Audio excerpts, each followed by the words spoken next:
Muchas gracias por continuar con nosotros. A continuación vamos a presentar a la doctora Daniela Castillo. Ella es médico pediatra y es adscrita al Departamento de Enfermedades Lisosomales del Hospital Infantil de México. El tema que ella nos va a presentar es señales de alarma que puedan hacer sospechar de una enfermedad como la mucopolisacaridosis. Doctora, muchas gracias y bienvenida. Buenas tardes. Es para mí un gusto estar invitada para esta plática para padres y pacientes sobre este grupo de enfermedades tan importantes para nosotros. Esos son mis conflictos de interés. Es una plática con fines informativos. Y bueno, antes de empezar a hablar sobre las mucopolisacaridosis, es importante saber que son parte de un grupo de enfermedades que llamamos enfermedades raras. Estas enfermedades se llaman raras porque son poco frecuentes. Tienen una frecuencia tan baja como de 5 de cada 10,000 habitantes. Las enfermedades lisosomales son parte de este grupo de enfermedades raras, que si bien individualmente son poco frecuentes, en conjunto se calcula que alrededor de 60 millones de personas solo en Estados Unidos y Europa viven con una enfermedad rara. Las enfermedades lisosomales conforman un grupo de 50 a 70 enfermedades genéticas que se deben a una mutación de algún gen en particular. Algún gen no está funcionando bien, las proteínas que codifican ese gen se generan de manera anormal y esto genera que una enzima que está dentro de los lisosomas, que es una parte de la célula, no funciona adecuadamente y se acumule sustancias que nosotros llamamos sustratos. Esto genera depósito anormal en los órganos y signos y síntomas. ¿Cómo se transmiten esas enfermedades lisosomales? Bueno, son enfermedades de origen genético. ¿Qué significa esto? Que los niños nacen con esas enfermedades. No son adquiridas, son contagiosas, no se debe a la exposición durante el embarazo, a enfermedades, a tóxicos, a contaminantes. Los padres no tienen manera de prevenirlas y la mayoría tienen un patrón de herencia que le llamamos autosómico recesivo. ¿Qué significa esto? Que tenemos dos padres que son sanos y que ambos presentan un alelo de un gen mutado. Tienen un 25% de probabilidad de tener un hijo enfermo, un 25% de probabilidad de tener un niño que no porta ninguna mutación y 50% de tener un hijo que solo es portador y no tiene la enfermedad. ¿Por qué es tan importante hablar de este tipo de enfermedades? Pues porque la necesidad es creciente y aclamada para muchas personas alrededor del mundo. Se calcula que 50% de las enfermedades raras comienzan en la infancia y 30% de los niños que viven con una enfermedad rara no llegan a vivir más allá de los 5. En países que se consideran de primer mundo como Estados Unidos y Reino Unido, el promedio del tiempo de diagnóstico para una enfermedad rara es de 5 a 7 años y los pacientes requieren visitar hasta 8 especialistas para llegar a su diagnóstico. Este grupo de enfermedades han sido producto de mucha innovación y a pesar de esto, solo 5% de ellas cuenta con tratamiento disponible y solo 50% de los pacientes con enfermedades raras tienen un grupo de apoyo. Cada vez que hablamos sobre el diagnóstico de una enfermedad rara, siempre les digo a los pacientes que nos imaginamos un barco en donde va el papá, la mamá, los hermanos, el paciente. Cruzan realmente una odisea en donde presentan muchos signos y síntomas y tienen años para llegar al diagnóstico y hay mucho sufrimiento de por medio.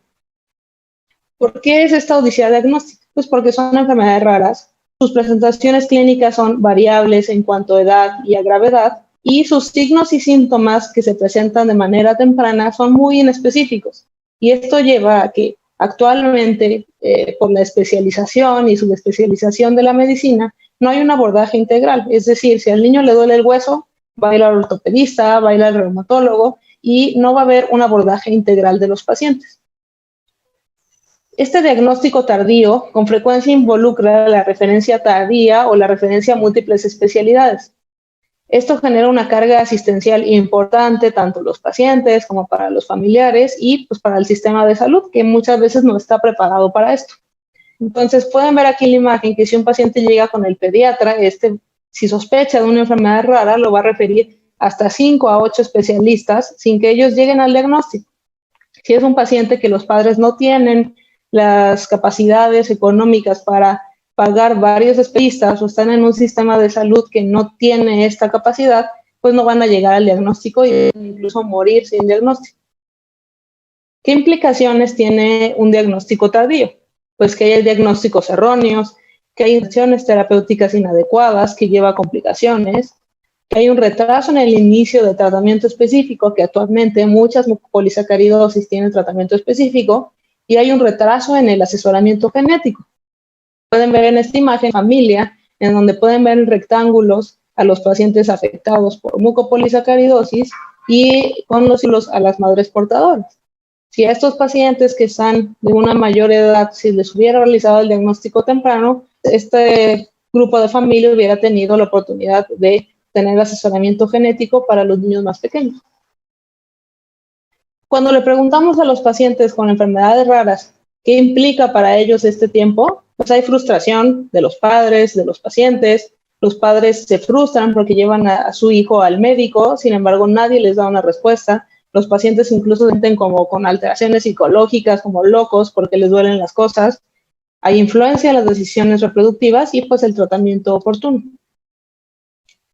El retraso del diagnóstico lo vamos a definir como el tiempo que transcurre desde la primera visita médica relacionado con los síntomas de la enfermedad y el diagnóstico final. ¿Cómo cuánto tiempo? ¿Por qué nos empeñamos tanto en dar estas clases de enfermedades raras, en este caso la mucopolisacaridosis? En la mucopolisacaridosis se reporta que en promedio, entre el inicio de los síntomas y el diagnóstico pasan 2.9 años. Sin embargo, como vamos a ver, hay 7 tipos de mucopolisacaridosis. Hay algunas, como la mucopolisacaridosis tipo 4, que puede tardar hasta toda la vida para que tengan el diagnóstico. Un 20% de ellas va a haber un retraso en el diagnóstico de hasta 10 años. Habíamos hablado que las mucopolisacaridosis son enfermedades raras por depósito lisosomal, crónicas, progresivas, cuyo inicio y severidad de síntomas son variables. ¿Por qué se caracterizan? Porque están afectados múltiples órganos y sistemas. Tienen fases anormales, crecimiento de órganos y alteraciones esqueléticas.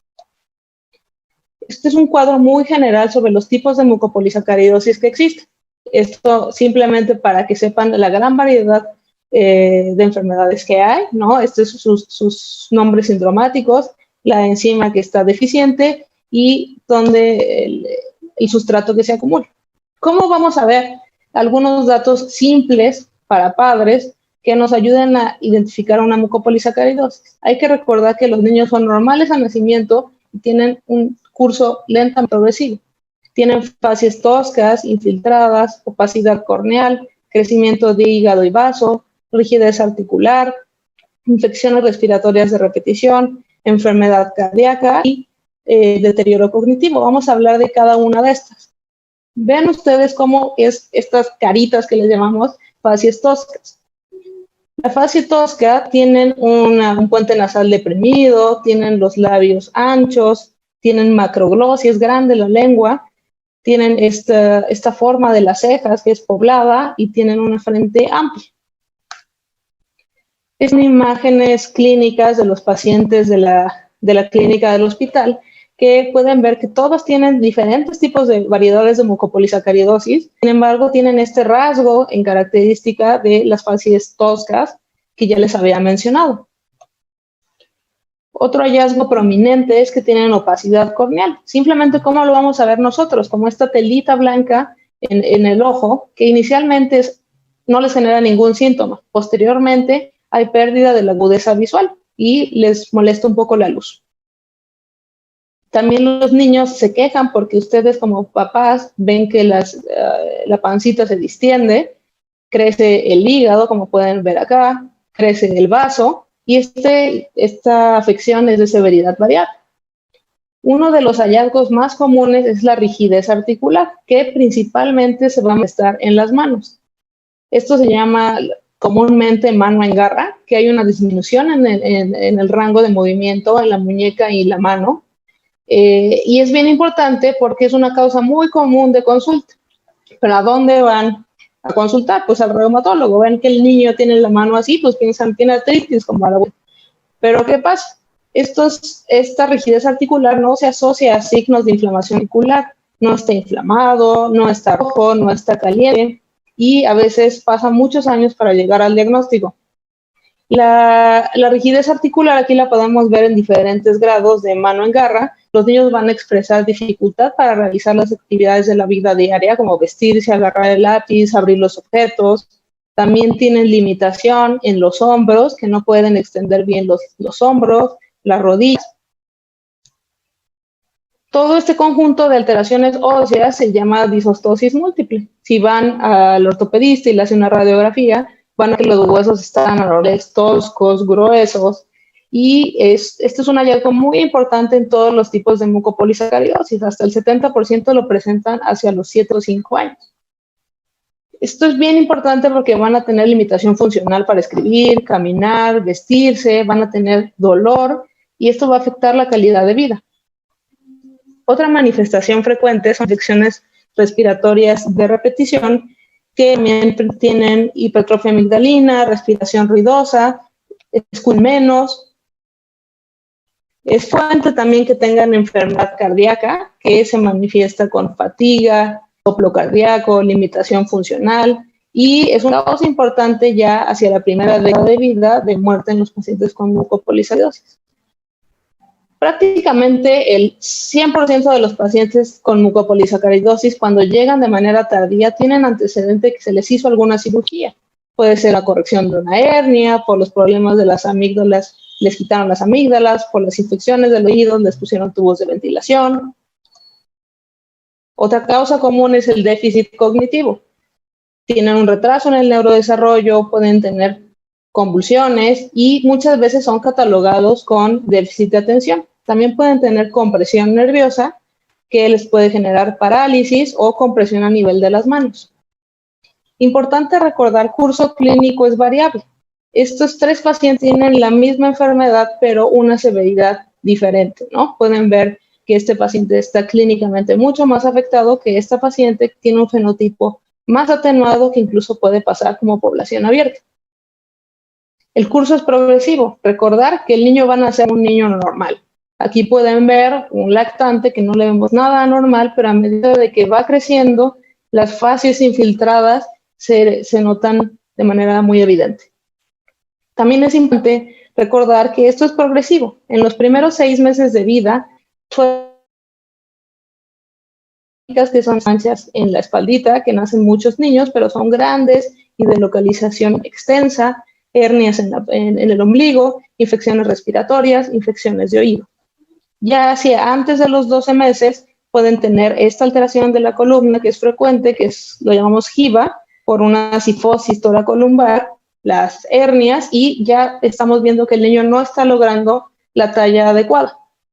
Ya hacia el año y medio podemos ver más claro cómo tienen este pechito de paloma, por ejemplo, en los pacientes con morquio, estas deformidades angulares que les generan alteraciones de la marcha o displasia de cadera. Ya después, hacia los 2 años de vida, ya empezamos a ver que es más notable el retraso del desarrollo psicomotor. Son niños que se clasifican como hiperactivos, con déficit de atención. El retraso de crecimiento es muy importante. Los niños no logran una pubertad adecuada y no logran el pico de crecimiento, ya nos empieza a preocupar porque la talla es tan baja. La edad de presentación es variable, pero entre las mucopolisacaridosis tipo 1 hay un tiempo de diagnóstico de 1.5 a 5.3 años, del tipo 2 de 2 a 7 años y del tipo 6 hasta 8 años. ¿Cómo vamos a hacer la sospecha clínica? Que los padres acudan al médico, vean una referencia temprana para manejo multidisciplinario y ya nosotros realizaremos pruebas específicas como la actividad enzimática, la medición de GAGs en orina y algunos estudios genéticos. Esto sería todo, estos son mis datos. Muchas gracias por la invitación. No sé si nos dé tiempo para alguna duda.